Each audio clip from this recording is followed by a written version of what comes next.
Mostly it's a lot of sustainability. A lot of times when you go to a physical therapy office, you get things done to you you can't reproduce at home, right? You can't do an ultrasound to yourself at home or, a traction machine at home because most people don't have those. So everything we do in our office can be reproduced at home so you can continue doing it for yourself and get better faster, faster, faster.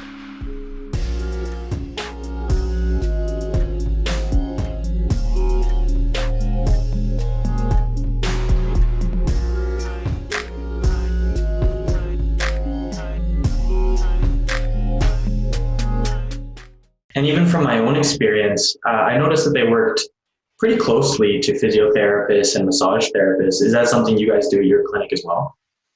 Yeah, it depends on what you mean by that. But, a lot of physical therapy clinics use passive treatments and we use all active. So ours are going to be homework exercises. I do some soft tissue because I can't help it. I did it for 20 years. So I miss touching the body if I don't touch the body. But mostly it's a lot of sustainability. A lot of times when you go to a physical therapy office, you get things done to you you can't reproduce at home, right? You can't do an ultrasound to yourself at home or, a traction machine at home because most people don't have those. So everything we do in our office can be reproduced at home so you can continue doing it for yourself and get better faster, faster, faster.